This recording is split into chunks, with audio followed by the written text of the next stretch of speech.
This is a revision of advanced audit insurance, and this is the mock exam 3. We have the question 1. Answer for part B. Principal audit procedures on goodwill rising on acquisition of Linco. Obtain the legal documentation pertaining to acquisition, the review to confirm that the figures included in goodwill calculation relating to consideration paid and payable are accurate and complete. In particular, confirm the targets to be used as the basis for payment of contingent consideration in 4 years' time. Also confirm from the purchase documentation that group has obtained an 80% shareholding, and this conveys control the shares carrying voting rights, and there is no restriction on the group exercising the control over Linco.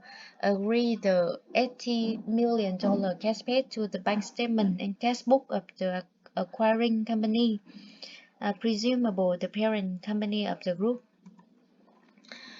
Review the board minutes for discussion relating to the acquisition and for the relevant minutes of board approval.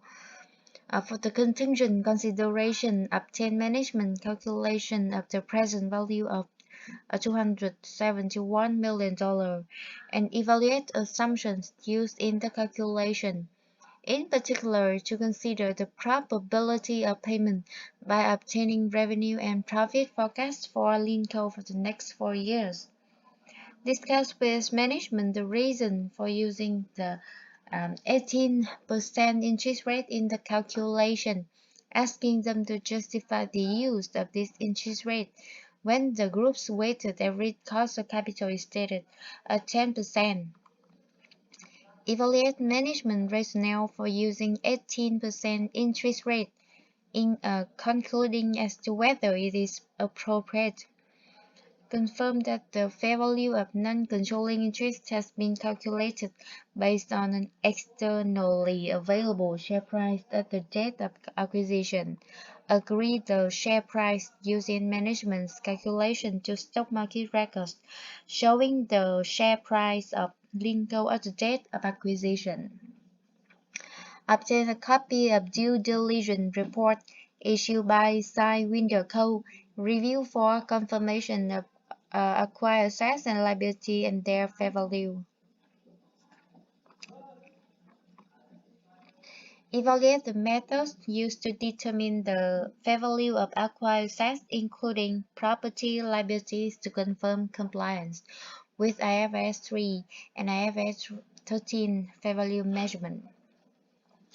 Review the calculation of net asset acquired to confirm that the group accounting policy have been applied. C. Part C. Evaluation of extract of the audit strategy prepared by Virtual Associates in respect of their audit of Linco. The extract from the audit strategy covers 2 areas: reliance on internal controls and the use of internal audit for external audit work. In each area, it appears that ISA requirements have not been followed, meaning that the quality of the audit plan by Virtual Associates is in doubt. Control effectiveness. In relation to reliance on internal controls, ISA 330, the auditor's responses to assess risk contains requirements in relation to relying on work performed during previous audits on internal controls. ISA 330 states that if the auditor plans to use audit evidence from previous audit about operating effectiveness of specific controls, the auditor shall establish the continuing relevance of that evidence by obtaining audit evidence about whether significant changes in those controls have occurred subsequent to previous audit. Auditors shall obtain this evidence by performing inquiry combined with observation or inspection to confirm the understanding of those specific controls, and if there have been changes in which affect the continuing relevance of the audit evidence from the previous audit, the auditor shall test the controls in the current audit. If there have not been such changes, the auditor shall test the controls at least once in every third audit, shall test some controls each audit to avoid the possibility of testing all the controls on which auditor intends to rely on a single audit period with no testing of controls in the subsequent 2 audit periods. Therefore, in order to comply with ISA 330, voucher associates needs to do more simply accept management's assertion that there have been no changes to controls. There needs to be some observation or inspection of controls to confirm that there have been no changes, and this work and appropriate conclusion need to be documented in the audit working papers. In addition, there should be some testing of internal controls each year. So voucher associates should plan to perform some tests of controls each year, so that over a 3-year cycle, all controls are tested to confirm that controls are still operating effectively and therefore can continue to be relied upon. The group audit team should discuss this issue with voucher associates to ensure that adequate controls testing is performed. If for some reason voucher associates does not amend its audit strategy, then the group audit team may decide to perform additional testing given that Linko is material to the group internal audit.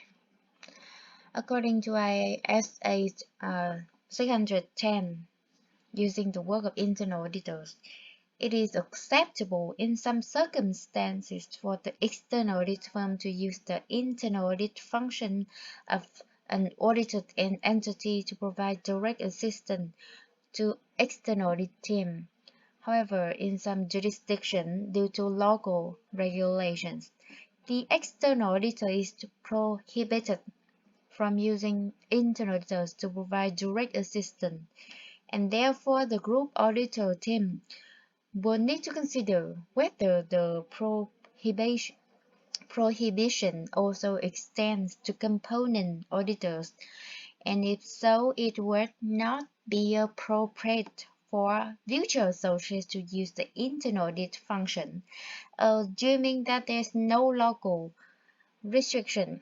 Before deciding whether to use the internal audit function, the external audit must evaluate a number of factors, including the extent to which the internal audit functions organizational status and relevant policies and procedures support the objectivities of internal auditors, the relevance of competence of the internal audit function, whether the internal audit function applies the systematic and disciplined approach, including quality control. Future associates must therefore perform this evaluation before making any decision about whether they should instruct the internal audit team to perform audit procedures. For example, if they find that internal audit function does not have the good quality control procedures, it would not be appropriate to use them in external audit work. Using the internal audit function to perform audit procedures is direct assistance to the external auditor. ISA 610 requires that where direct assistance is being provided, the external auditor shall evaluate the existence and significance of threats to objectivities and the level of competence of the internal auditors who will be providing some assistance. The external auditor shall not use an internal auditor to provide direct assistance if there are significant threats to the objectivities of the internal auditor or the internal auditor lacks sufficient competence to perform the proposed work. Future associates therefore needs to document and conclude upon the assessment of the internal auditor's objectivities and competence. This is also an issue with regard to the type of work they are given to perform. Future Associates is planning to ask the internal auditors to perform specific audit procedures in relation to trade receivables, but this is not likely to be appropriate. ISA 610 states that the external auditor shall make all significant judgments in the audit engagement, performing a trade receivable circularization and reviewing the allowance against trade receivables involves judgment in relation to sample selection and also in relation to measurement of the um, receivables. The trade receivables is also likely to be a material balance in the financial statement. Therefore, it would not be appropriate for the internal audit team to complete the audit, though they could be used for performing routine procedures not involving the use of judgment. A further issue is that ISA 610 specifically states that the external auditor shall not use internal auditors to provide direct assistance to perform procedures which relate to work with which the internal auditors have been involved and which has already been will be reported to management or those charged with governance.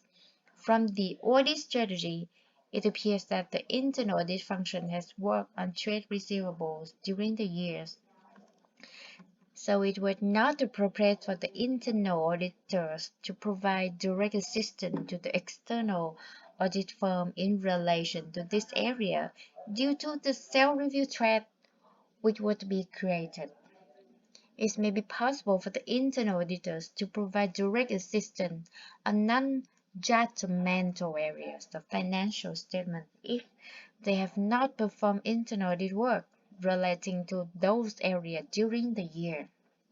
In conclusion, from the evaluation of this extract from the audit strategy, it seems that Future Associates is planning to carry out the audit of Linko in a manner which does not comply with ISA requirements. This is a concern given the materiality of subsidiaries to the group, and our firm should liaise with Future Associates as soon as possible to discuss their audit planning.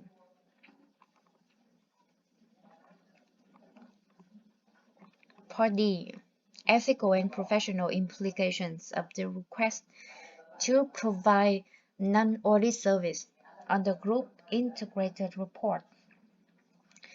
There are several issues to consider with regard to providing this service. A significant issue relates to auditor objectivity.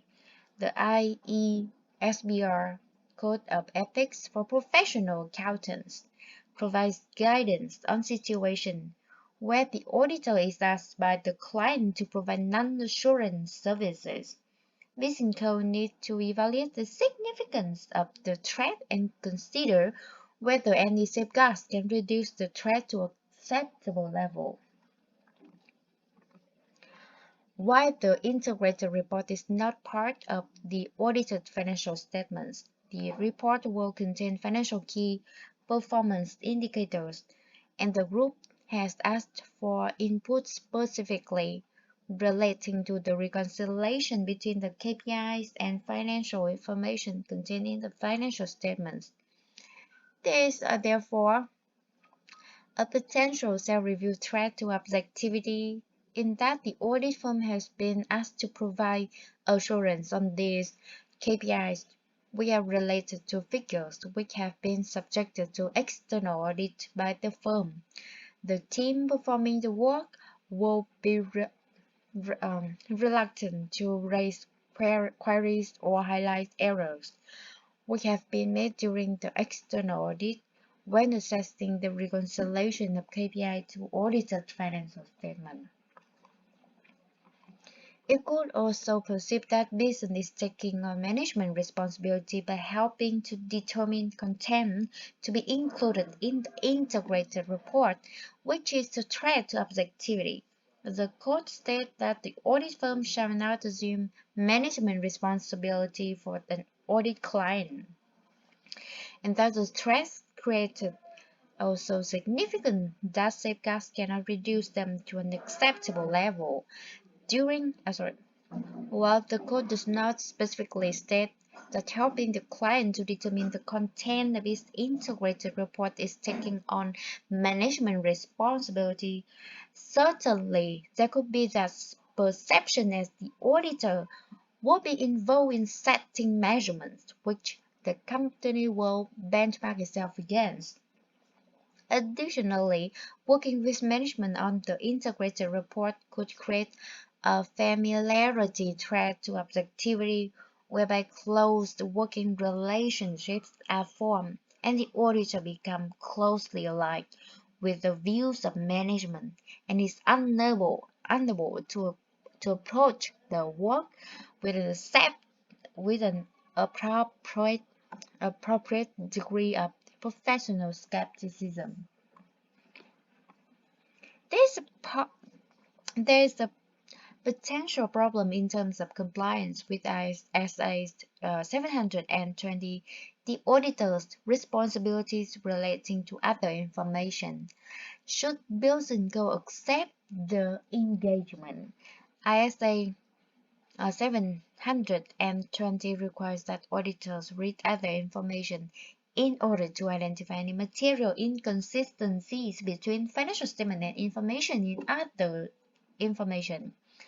ISA 720 applies only to other information in annual report and is not stated whether the group integrated report will be included in the annual report as a standalone document. Based on the above, it would seem unlikely that Binson can provide this service to the group due to the threat to objectivity created. However, should the firm decide to take on the engagement, safeguards should be used to minimize the threat. For example, a partner who is independent should be involved in reviewing the audit work performed. Aside from ethical issues, business must also consider whether they have the competence to perform the work. Advising on the production of an integrated report is quite a specialist area, and it could be that the audit firm does not have the appropriate level of expertise and experience to provide the quality service to the group. The fact that the group wants to highlight its technological achievements and presumably will select a range of non-financial KPIs and technological issues to discuss in the integrated report makes the issues of competence more significant, as the audit firm may not have the necessary technical knowledge to provide advice in this area. Aside from competence, the firm should also consider whether it has the resources in terms of staff availability to complete the work to the desired deadline and to perform appropriate reviews of the work which has been completed. Finally, given that the group is a listed entity, it should comply with relevant corporate governance requirements. This means that the audit firm may be prohibited from providing services in addition to providing the external audit to the group. The audit committee should apply the group's policy in the engagement of the external auditor to supply non-audit services, the objective of which should B. To ensure that provision of such services does not impair the external auditor's independence or objectivity. The group's audit committee will need to pre-approve the provision of service, and in making this decision, they should consider a number of matters. For instance, the audit committee should consider whether skills and experience of the audit firm make it the most suitable supplier of the non-audit service, whether there are safeguards in place to eliminate or reduce to acceptable level any threat to, to objectivities, and the level of fees to be incurred relative to the audit fee. Conclusion. These briefing notes indicate that there are a large number of audit risks to be considered in planning the audit, that management needs to supply audit team with a range of additional information for more thorough audit planning to be carried out. The audit of goodwill, and in particular, the goodwill rising on acquisition of Linko, is an area of significant audit risk, and the notes recommend the principal audit procedures which should be concluded. An evaluation of audit strategy prepared by Vulture Associate indicates that the audit of Linko might not be a high-quality audit. Finally, our firm needs to discuss the request to assist in preparing the group's integrated report with the group audit committee, and it seems